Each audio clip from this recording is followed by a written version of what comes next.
রমজান এলো এলো মাহে রমজান। আসসালামু আলাইকুম ওয়া রাহমাতুল্লাহি ওয়া বারাকাতুহু। সুপ্রিয় দর্শক, আজ 25শে রমাদান। সুবর্ণভূমি স্টুডিও থেকে রমজানের মাসব্যাপী বিশেষ অনুষ্ঠান আলোকিত মাহে রমজানে কাছে দূরে যে যেখান থেকে আমাদেরকে দেখছেন সকলকে জানাচ্ছি স্বাগত। সুপ্রিয় দর্শক, আজকে আমরা একটি গুরুত্বপূর্ণ বিষয় নিয়ে আপনাদের সম্মুখে আলোচনা করতে চাচ্ছি। রমজান মাস রহমতের মাস, রমজান মাস মাগফিরাতের মাস, রমজান মাস নাজাতের মাস। আমরা অনেক আমল এই মাসে করে থাকি, কিন্তু একটি আমল এমন আছে যেটা মহাব্বতের আমল। আমলটি খুবই ছোট, করতে অনেক সহজ, অল্প সময় লাগে, কিন্তু এই আমলের সওয়াব অগণিত। সেই আমলটি হচ্ছে দুরূদ শরীফ। সেই আমলটি নবী করিম সাল্লাল্লাহু আলাইহি ওয়াসাল্লামের উপরে মহাব্বতের দুরুদের নজরানা পেশ করা। আজকে আমরা আমাদের এই অনুষ্ঠানের মধ্যে নবী সাল্লাল্লাহু আলাইহি ওয়াসাল্লামের প্রতি ইশকে রাসূলের নজরানা দুরুদ শরীফ, রমজান মাসে দুরুদের আমল কতটুকু গুরুত্বপূর্ণ, দুরুদ শরীফ কি, এর প্রয়োজনীয়তা কি, এ সম্পর্কে আমরা গুরুত্বপূর্ণ আলোচনা শুনব। আজকে আমাদের এই গুরুত্বপূর্ণ আলোচনা করার জন্য আমাদের স্টুডিওতে রয়েছেন আমাদের নিয়মিত আলোচক মুফতি আমানুল্লাহ কাসিমি হাফিজাহুল্লাহ, খতিব তোয়াটানা জামে মসজিদ। আসসালামু আলাইকুম ওয়া রাহমাতুল্লাহি ওয়া বারাকাতুহু। ওয়ালাইকুম আসসালাম ওয়া রাহমাতুল্লাহি ওয়া বারাকাতুহু। শেখ কেমন আছেন? আলহামদুলিল্লাহ ভালো আছেন? জি আলহামদুলিল্লাহ। শেখ, আমাদেরকে এই রমজানের সবচেয়ে গুরুত্বপূর্ণ যে আমলগুলোর মধ্যে একটা অন্যতম আমল দুরূদ পাঠ করা, নবী সাল্লাল্লাহু আলাইহি ওয়াসাল্লামের উপরে জিকির করার সাথে সাথে দুরূদ পাঠ করা। তো এই সম্পর্কে যদি আমাদেরকে একটু বলতেন, দুরূদ কী জিনিস এবং দুরূদ পড়ব কেন, প্রয়োজনীয়তা কী, এর গুরুত্ব কী, এ সম্পর্কে আমাদেরকে একটু বলতেন, আমরা কখন দুরূদ পড়ব। নাহমাদুহু ওয়া নুসাল্লি আলা রাসূলিহিল কারীম, আম্মা বা'দ। ফাআউযু বিল্লাহি মিনাশ শাইতানির রাজীম। বিসমিল্লাহির রহমানির রহিম। আন-নাবিয়্যু আওলা বিল মুমিনিনা মিন আনফুসিহিম। ওয়া ক্বালা আন-নাবিয়্যু সাল্লাল্লাহু তাআলা আলাইহি ওয়াসাল্লাম আল মারউ মা'a মান আহাব্বা আও কামা ক্বালা আন-নাবিয়্যু সাল্লাল্লাহু আলাইহি ওয়াসাল্লাম। সে অত্যন্ত গুরুত্বপূর্ণ একটি ব্যাপার হচ্ছে আমাদের মুমিন জীবনে রাসূলুল্লাহ সাল্লাল্লাহু আলাইহি ওয়াসাল্লামের প্রতি দুরূদ পাঠ করা, যেটা মূলত রাসূলুল্লাহ সাল্লাল্লাহু আলাইহি ওয়াসাল্লামের মহব্বত লালন করার একটি প্রমাণ। রাসূলুল্লাহ সাল্লাল্লাহু আলাইহি ওয়াসাল্লামের প্রতি দুরূদ পাঠের অসংখ্য অগণিত ফজিলত আছে। দুরূদের দ্বারা শাফাআত লাভ হয়, দুরূদের দ্বারা আল্লাহর রহমত আকর্ষণ করা যায়, দুরূদের দ্বারা মাগফিরাত হয়, দুরূদের দ্বারা নাজাত হয়, দুরূদের দ্বারা দোয়া কবুল হয়, দুরূদের দ্বারা নামাজ কবুল হয়। এভাবে দুরূদের অসংখ্য ফজিলত আছে। মহান আল্লাহ পাক রব্বুল আলামিন রাসূলুল্লাহ সাল্লাল্লাহু আলাইহি ওয়াসাল্লামের প্রতি রহমত নাজিল করেন। ফেরেশতাকুল তারা রাসূলুল্লাহ সাল্লাল্লাহু আলাইহি ওয়াসাল্লামের প্রতি দুরূদ পাঠ করেন এবং সমস্ত মানবকুলকে আল্লাহ রাব্বুল আলামিন নির্দেশ করেছেন দুরূদ পাঠ করবার জন্য। সুবহানাল্লাহ। আল্লাহ পাক রব্বুল আলামিন কোরআনে কারীমের মধ্যে ইরশাদ করেছেন যে ইন্না আরসালনাকা শাহিদান ওয়া মুবাশশিরান ওয়া নাযীরা লিতু'মিনু বিল্লাহি ওয়া রাসূলিহি ওয়া তু'আজ্জিরুহু ওয়া তুওয়াক্কিরুহু ওয়া তুসাব্বিহুহু বুকরাতান ওয়া আসীলা। আল্লাহ পাক রব্বুল আলামিন এই আয়াতে কারিমার মধ্যে রাসূলুল্লাহ সাল্লাল্লাহু আলাইহি ওয়াসাল্লামকে সম্মান করা, তার ইজ্জত করা, তার ইকরাম করা, তার প্রতি অগাধ শ্রদ্ধা এবং মহব্বত লালন করা, এটা নির্দেশ করেছেন। হাদিসে পাকের মধ্যে আমরা দেখি যে রাসূলুল্লাহ সাল্লাল্লাহু আলাইহি ওয়াসাল্লাম হযরতে জাবির বিন আব্দুল্লাহ রাদিয়াল্লাহু তাআলা আনহু থেকে বর্ণিত, ইমাম বুখারী রাহমাতুল্লাহ আলাইহি কিতাবুল মুফরাদের মধ্যে রাওয়ায়াতটি এনেছেন যে রাসূলুল্লাহ সাল্লাল্লাহু আলাইহি ওয়াসাল্লাম রমজানুল মুবারকে একদিন মেম্বারের উপরে উঠলেন। প্রথম ধাপে উঠেই তিনি আমিন বললেন, এরপরে দ্বিতীয় ধাপে উঠলেন, আমিন বললেন, তৃতীয় ধাপে উঠলেন এবং আমিন বললেন। প্রয়োজনীয় কথা শেষ করে যখন রাসূলুল্লাহ সাল্লাল্লাহু আলাইহি ওয়াসাল্লাম মেম্বার থেকে নামলেন, সাহাবায়ে কেরাম রিজওয়ানুল্লাহি তাআলা আলাইহিম আজমাইন জিজ্ঞাসা করলেন যে ইয়া রাসূলুল্লাহ, আগে পিছে কোনো কথাবার্তা আমরা শুনলাম না, শুধু আপনার জবান থেকে, জবানে মুবারক থেকে তিনবার আমিন শব্দ শুনলাম, তো আমাদেরকে যদি একটু বুঝিয়ে বলতেন। তো রাসূলুল্লাহ সাল্লাল্লাহু আলাইহি ওয়াসাল্লাম বললেন যে দেখো, জিবরিল আমিন আলাইহিস সালাতু ওয়াস সালাম, যিনি সমস্ত ফেরেশতাগুলোর সরদার, আল্লাহ তাআলার মুকাররব ফেরেশতা, ওনার একটি বদদুয়ার পরে ওনার আবেদনে আমি আমিন বলেছি। প্রথমে উনি বদদুয়া করেছেন যে যারা রমজানকে পেল অথচ এই রহমত, মাগফিরাত, নাজাতের মাসেও সে আল্লাহর পক্ষ থেকে নিজের জন্য ক্ষমা নামিয়ে নিতে পারল না, সেজন্য ধ্বংস হয়। তো এই বদদুয়াটা ফেরেশতা কুল সরদার জিবরিল আমিন আলাইহিস সালাতু ওয়াস সালাম করাই তো ওই বান্দা ধ্বংস হওয়ার জন্য যথেষ্ট ছিল, কিন্তু এরপরেও আবার জিবরিলের অনুরোধে রাসূলুল্লাহ সাল্লাল্লাহু আলাইহি ওয়াসাল্লাম সাইয়্যিদুল কায়নাত ওইটার উপরে আমিন বলে দিয়েছেন।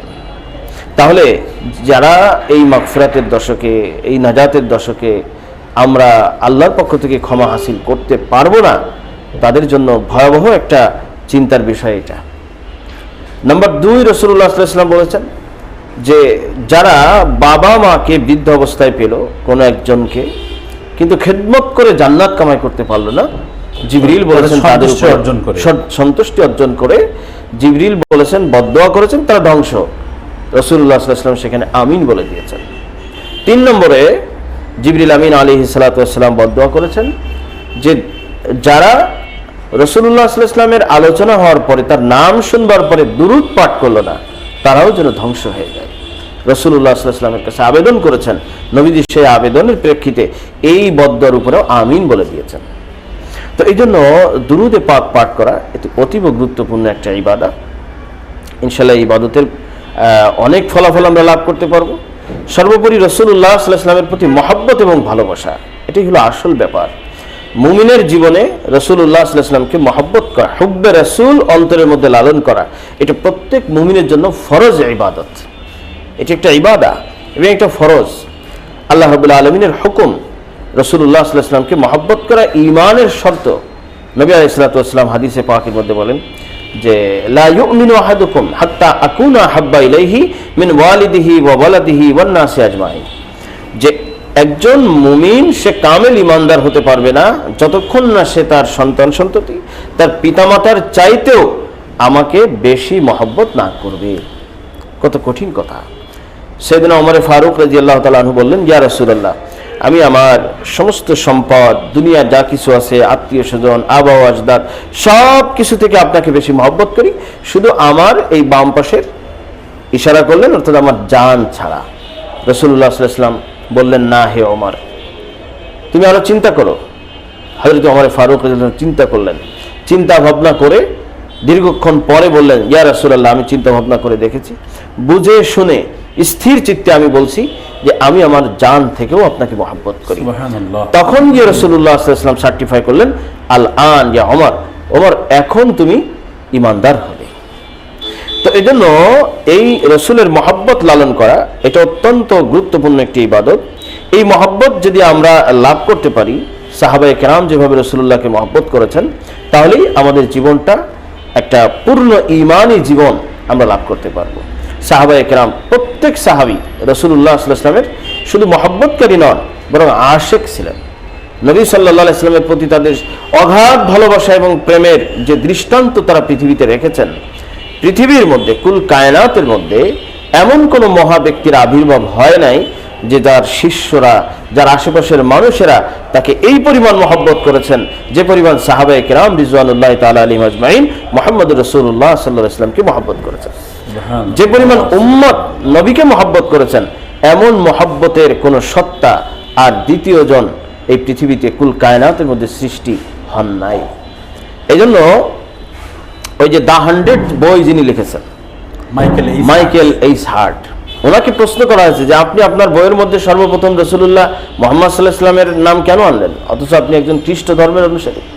তো উনি দুইটা কথা বলেছেন, তার মধ্যে একটা হচ্ছে এটা যে আমি দেখেছি, আমি হাজার হাজার মনীষীর জীবনী আমি ঘেটেছি, আমি যে জিনিসটা আমার সামনে স্থির করেছি সেটা হচ্ছে যে এমন কোনো দ্বিতীয় সত্তা নাই যার অনুসারীরা এই পরিমাণ মহব্বত করে যেই পরিমাণ রাসূলের সাহাবীরা রাসূলকে মহব্বত করে।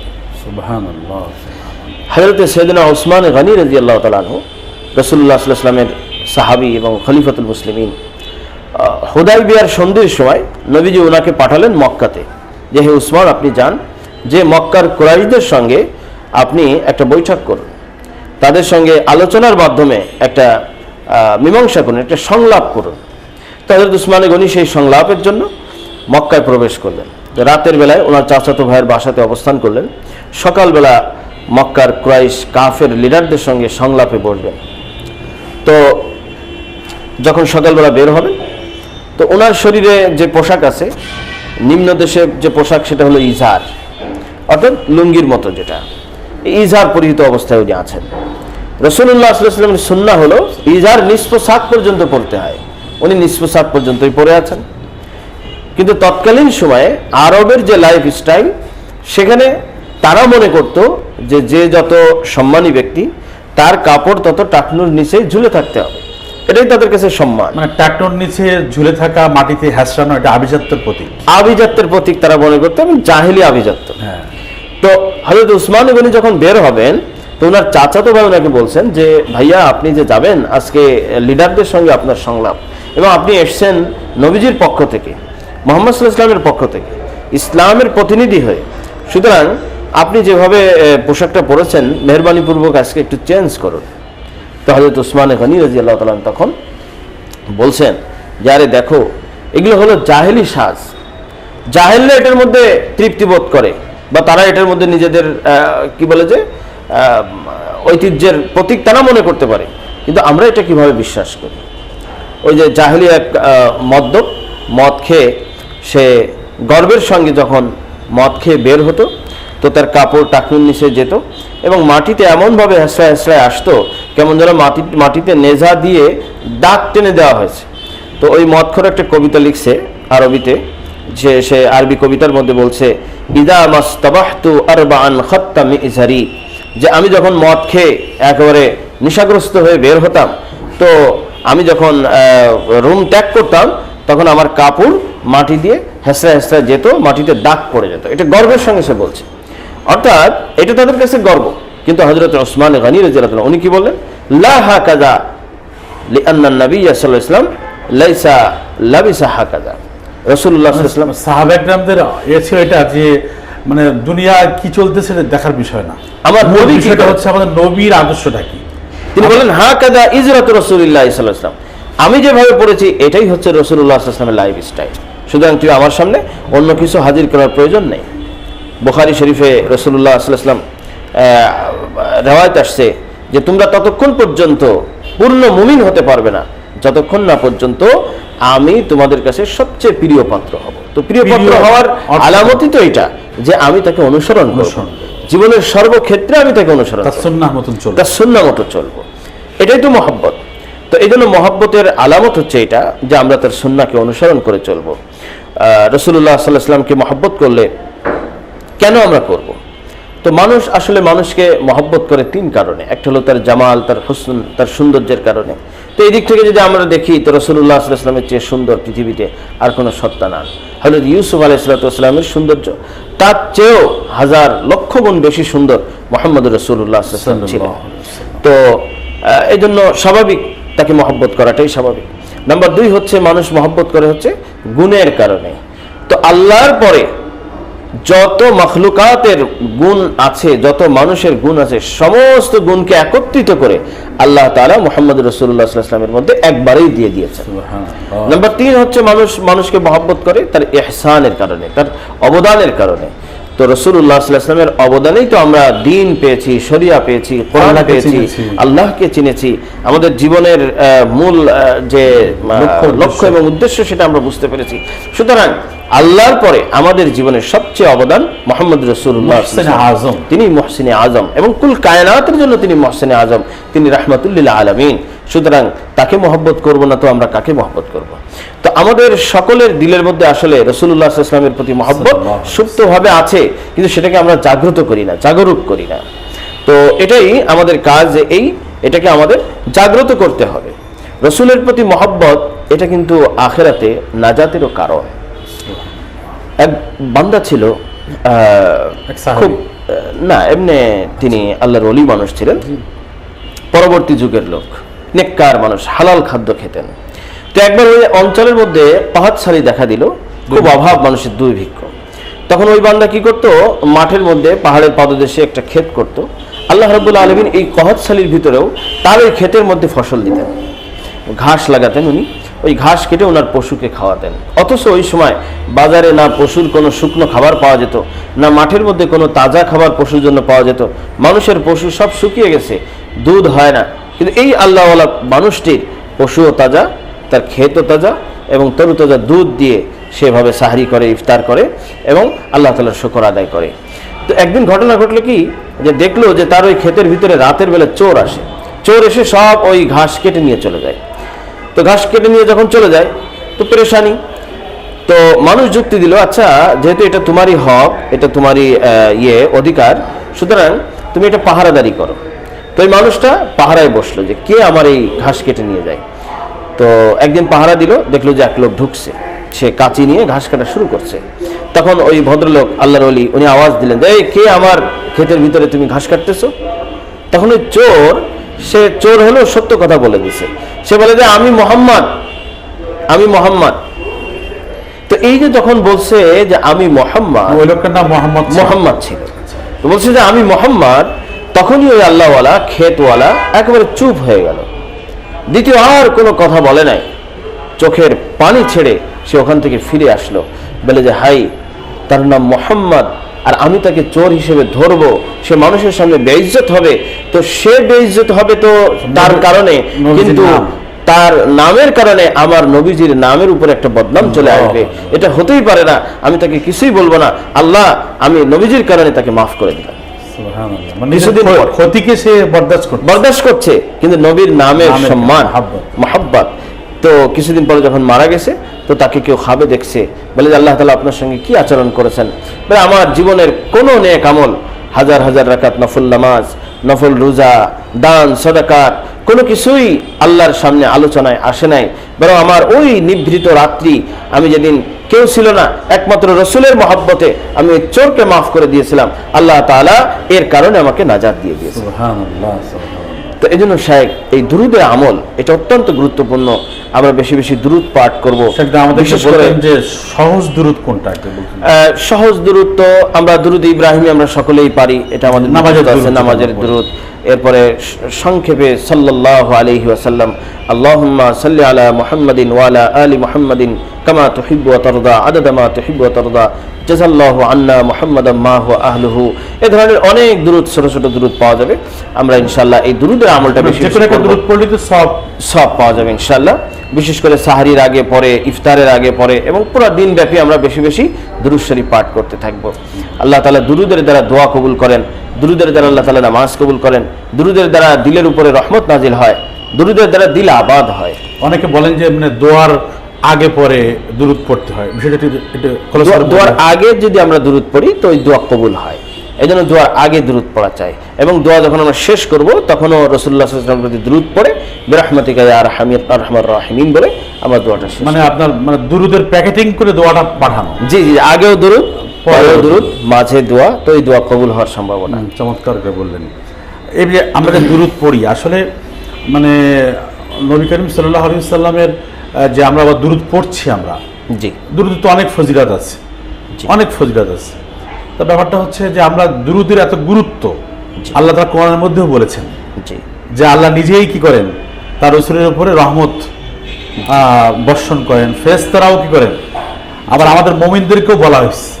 তার বোঝা গেল যে দুরুদটা একটা গুরুত্বপূর্ণ একটা আমল, গুরুত্বপূর্ণ একটা আমল। আল্লাহ তাআলা নিজেই নির্দেশ করছে রাসূলের উপর দুরুদ পড়ার জন্য। এজন্য আমাদের সব কাজের মধ্যে দুরুদ পড়া উচিত। যে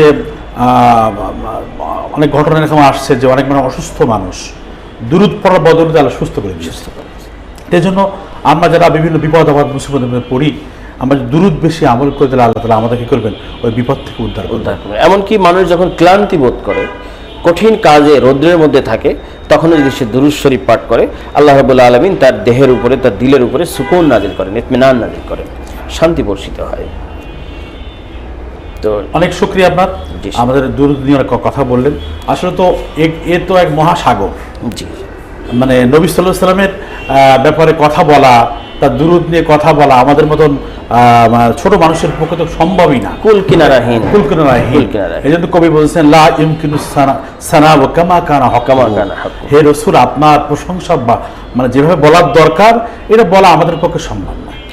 সংক্ষিপ্ত এতটুকু বলি, বাদ আজ খোদা বুজুর্গ তুই কিস্সা মুখতাসার, কিস্সা মুখতাসার। যা আল্লাহর পরেই এই সৃষ্টিকুলের মধ্যে আপনি শ্রেষ্ঠ। ব্যাস, কথা এখানেই শেষ, এর বেশি বলা আমাদের পক্ষে। সংক্ষিপ্ত যদি বলে রাখি যে রাসূলুল্লাহ সাল্লাল্লাহু আলাইহি ওয়াসাল্লামের প্রতি যে আমাদের ভালোবাসা এবং মহব্বত ইমানের দাবিতে, এই দাবির কারণে আমাদের কিছু করণীয় এসে যায়। যেমন রাসূলুল্লাহ সাল্লাল্লাহু আলাইহি ওয়াসাল্লামের প্রতি মহব্বত, এই কারণেই আমরা কিন্তু নবীজি সাল্লাল্লাহু আলাইহি ওয়াসাল্লামের সাহাবায়ে কেরামকেও মহব্বত করতে হবে। অবশ্যই রসুলের পরে আমাদের মহব্বত, এই কারণে আলে নবী, রসুলের যারা পরিবার বর্গ, আহলে বাইত যারা আছেন, উম্মাহাতুল মুমিনিন যারা আছেন, তাদের প্রতিও আমাদের মহব্বতটা থাকতে হবে। পাশাপাশি রাসূলুল্লাহ সাল্লাল্লাহু আলাইহি ওয়াসাল্লামের যে কোনো সিদ্ধান্ত এবং রাসূলুল্লাহ সাল্লাল্লাহু আলাইহি ওয়াসাল্লামের যে সুন্নাহগুলি আছে, সেগুলির প্রতি আমাদের অগাধ শ্রদ্ধা এবং ভালোবাসা, ভক্তি রাখতে হবে।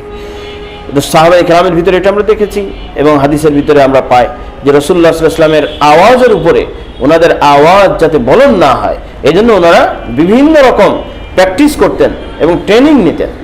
যখন আয়াতে কারিমা নাজিল হলো যে লা তারফাউ আসওয়াতাকুম ফাওকা সাওতিন নবী ওয়ালা তাজহারু লাহু বিল কওল কাজাহরি বাযিকুম লিবাযিন আন তাহবাতা আমালুকুম, কঠিন শাস্তি এসেছে যে রাসূলুল্লাহ সাল্লাল্লাহু আলাইহি ওয়াসাল্লামের আওয়াজের চাইতে তোমাদের আওয়াজ যেন বুলন্দ না হয়ে যায়। যদি এমনটি হয় তো তোমাদের সমস্ত আমল বরবাদ হয়ে যাবে, ওয়ান তুম লা তাশউরুন, তোমরা বুঝতেও পারবে না। যখন এই আয়াতটা নাজিল হলো তখন হযরতে সাবিত বিন কায়েস বিন শাম্মাস রাদিয়াল্লাহু তাআলা একজন সাহাবী, উনি কি করলেন, উনি ঘরবন্দি হয়ে গেলেন। রাসূলের মজমায় নিয়মিত আসতেন, কিন্তু এখন ঘরের মধ্যে তালা দিয়ে নিজেকে আবদ্ধ করে রাখলেন। শুধু নামাজে উপস্থিত হন, নামাজ পড়েই আবার ঘরের ভিতরে এসে বসে থাকেন। পরিবার বর্গ, আশেপাশের মানুষ, সমাজ বসেন না। তো 3-4 দিন যাওয়ার পরে রাসূলুল্লাহ সাল্লাল্লাহু আলাইহি ওয়াসাল্লাম কিছু সাহাবায়ে কেরামকে পাঠাইছেন যে দেখো তো সাবেত কোথায়। তো ওনারা গিয়েছেন, দরজা নক করছেন। পরিবারের লোক বলছে যে সে তো এমন একটা অবস্থা করতেছে, আমাদের সঙ্গেও কথা বলে না। তো বলছে যে আমরা নবীজি সাল্লাল্লাহু আলাইহি ওয়াসাল্লামের দরবার থেকে, তার পক্ষ থেকে এসেছি। তখন উনি দরজা খুলছেন, বলে যে ভাই কি হয়েছে আপনার, কথা বলা ছেড়ে দিয়েছেন, কথার রোজা রাখছেন নাকি? তো সাবিত বিন কায়েস বিন শাম্মাস উনি বলছেন যে দেখেন, রাসূলুল্লাহ সাল্লাল্লাহু আলাইহি ওয়াসাল্লামের প্রতি যখন এই আয়াতে কারিমা নাজিল হয়েছে, আমার আওয়াজটা স্বাভাবিক একটু উঁচু, এই জন্য আমার ভিতরে ভয় পয়দা হয়েছে, না জানি নবীজির সামনে কোনো কথা বলতে যাব অনিচ্ছাকৃতভাবে, আর রাসূলের আওয়াজের উপরে আমার আওয়াজটা উঁচু হয়ে যাবে আর আমার জীবনের সমস্ত আমল বরবাদ হয়ে যাবে। তো এই জন্য আমি ঘরের ভিতরে বসে ওইটা প্র্যাকটিস করছি। তো এই জন্য ভাইরা, আমরা যদি দেখি তো আমাদের কিন্তু তাফসিরে আছে যে আমরা কিন্তু রাসূলুল্লাহ সাল্লাল্লাহু আলাইহি ওয়াসাল্লামকে পাই নাই, কিন্তু নায়েবে রাসূল আমাদের মাঝে আছেন। তাফসিরের কিতাবে আছে যে রাসূলের প্রতি যে আদব, রাসূলের অনুপস্থিতিতে তার নায়েবদের প্রতি সেই সম্মান, সেই ইহতিরাম উম্মতের মধ্যে রাখতে হবে। তো এই জন্য হক্কানি রব্বানি উলামায়ে কেরাম যারা, তাদের প্রতিও আমাদের আদব সম্মান, এটা রাসূলের প্রতি আমাদের মহব্বতের একটা হক। বিশেষ করে সাহাবায়ে কেরাম, তাদের ব্যাপারে তো রাসূলুল্লাহ সাল্লাল্লাহু আলাইহি ওয়াসাল্লামের স্পষ্ট কথাই রয়েছে। নবী সাল্লাল্লাহু আলাইহি ওয়াসাল্লাম তো পরিষ্কার বলে দিয়েছেন যে তাদের ব্যাপারে ফামান আহাব্বাহুম ফাবিহুব্বি আহাব্বাহুম ওয়া মান আবগাযাহুম ফাবিবুগযি আবগাযাহুম, যে তাদেরকে মহব্বত করো আমার মহব্বতের কারণে, এবং তাদেরকে যদি কেউ বিদ্বেষ রাখে তাদের সঙ্গে, তাহলে সেটাও কিন্তু আমার প্রতি বিদ্বেষ হিসেবে প্রমাণিত হবে। কি সাংঘাতিক কথা! এই জন্য সাহাবায়ে কেরামের প্রতি মহব্বত এবং ভালোবাসা, আহলে বাইতের প্রতি মহব্বত এবং ভালোবাসা, এটা আমাদেরকে রাখতে হবে। নবী সাল্লাল্লাহু আলাইহি ওয়াসাল্লাম আরেকটি হাদিসে বলেছেন যে আহিব্বুনি লিহুব্বিল্লাহ, তোমরা আমাকে মহব্বত করো আল্লাহর মহব্বতের কারণে, ওয়া আহিব্বু আহলা বাইতি লিহুব্বি, এবং আমার আহলে বাইত, আমার সাহাবায়ে কেরাম, এদেরকে মহব্বত করো আমার মহব্বতের কারণে। সুবহানাল্লাহ। তো আমরা ঠিক এর পাশাপাশি বুগস যেটা আছে, অর্থাৎ বিদ্বেষ, শত্রুতা, হিংসা, এটাও আমরা যার প্রতি আল্লাহ এবং আল্লাহর রাসূলের বিদ্বেষ, আল্লাহ এবং আল্লাহর রাসূলের ক্রোধ, তার প্রতিও আমার ক্রোধ এবং বিদ্বেষ থাকতে হবে। এটাও রাসূলের মহব্বতের তাকাদা। এই ব্যাপারে যদি আমরা দেখি, চমৎকার একটি ঘটনা আমরা হাদিসের কিতাবে পাই যে হযরত উম্মে হাবিবা রাদিয়াল্লাহু তাআলা আনহা, উম্মুল মুমিনিন, উনি তো আবু সুফিয়ান রাদিয়াল্লাহু তাআলা আনহু কাফের অবস্থায় থাকা অবস্থাতেই রাসূলুল্লাহ সাল্লাল্লাহু আলাইহি ওয়াসাল্লাম বিবাহে এসেছেন। তো মদিনাতে উনি চলে এসেছেন। আবু সুফিয়ান কোন একটা কাজে কাফের অবস্থায় মক্কা থেকে মদিনাতে গিয়েছেন মুসলিম লিডারদের সঙ্গে একটি সংলাপ করার জন্য, ওই মক্কাবাসীদের পক্ষ প্রতিনিধি হয়ে। তো যখন মদিনাতে গিয়েছেন, সঙ্গত কারণে চিন্তা করছেন যে মদিনায় যখন এসেছি তো মেয়ের বাসাতে ঘুরে যায়। তো রাসূলুল্লাহ সাল্লাল্লাহু আলাইহি ওয়াসাল্লামের ঘরে উম্মে হাবিবার বাসাতে উনি ঢুকছেন। তো আজীব ব্যাপার হচ্ছে, যখন বাসায় গিয়েছেন তো আব্বাকে বসতে দিবেন ভালো একটা জায়গায়, এখন কি করছে উম্মে হাবিবা, উনি বিছানা দ্রুত বিছানা গুছায় রাখছেন। তো তো আবু সুফিয়ান আশ্চর্য হয়েছেন, বলে যে মা, বাবা আসছে তোমার ঘরে, তুমি তো আরো বিছানা সুন্দর করে বিছিয়ে দিবা, সম্মান করবা, তুমি কিনা আবার বিছানাটা গুটিয়ে রেখে দিলে। তো তখন উম্মে হাবিবা রাদিয়াল্লাহু তাআলা আনহা তিনি বলছেন যে দেখেন আব্বাজান, আপনার সম্মান আমার মাথার উপরে, আপনার সম্মান আপনার জায়গায়, কিন্তু যেই বিছানাতে সৈয়দুল কায়নাত রাহমাতুল্লিল আলামিন হযরত মুহাম্মদ মুস্তাফা সাল্লাল্লাহু আলাইহি ওয়াসাল্লাম তাশরীফ রাখেন, আপনি একজন কাফের অবস্থায় আপনাকে ওই বিছানার উপরে আমি কিভাবে বসতে দেব? আল্লাহু আকবার। তো এটাই ছিল সাহাবায়ে কেরামের মহব্বত। আল্লাহ তাআলা আমাদেরকে রাসূলুল্লাহ সাল্লাল্লাহু আলাইহি ওয়াসাল্লামের প্রতি সেই অগাধ ভক্তি এবং ভালোবাসা লালন করা এবং তার প্রতি বেশি বেশি দুরূদ পাঠ করার তৌফিক দান করে। আমিন আমিন। অনেক সুন্দর কথা বলেছেন আমাদেরকে। আসলে তো রমজান চলে যাবে, রমজান আমাদের বিদায় নিয়ে চলে যাবে। আমরা রমজানে বেশি দুরূদ শরীফ পড়বো, আমরা পড়ি আমরা। তো রমজানের পরেও যেন আমাদের এই অভ্যাস আমাদের থেকে দূরে সরে না যায়, আমাদের এই অভ্যাসটা জারি রাখি। যেই জবানে আমি বেশি দুরূদ শরীফ পড়বো, ওই জবান দিয়ে গুনাহ কম হবে। এই জন্য সুপ্রিয় দর্শক, আমরা যারা এই অনুষ্ঠান দেখছি, আমরা নিয়ত করি যে রমজানে যেভাবে আমরা দুরূদ শরীফ বেশি বেশি পড়ছি, রমজানের পরেও যেন আমরা এই অভ্যাসকে জারি রাখতে পারি এবং আল্লাহর রহমতের আমরা অংশীদার হতে পারি। আল্লাহ সুবহানাহু ওয়া তাআলা আমাদের সবাইকে বেশি বেশি দুরূদ শরীফ পড়ার তৌফিক দান করেন। আসসালামু আলাইকুম ওয়া রাহমাতুল্লাহি ওয়া বারাকাতুহু।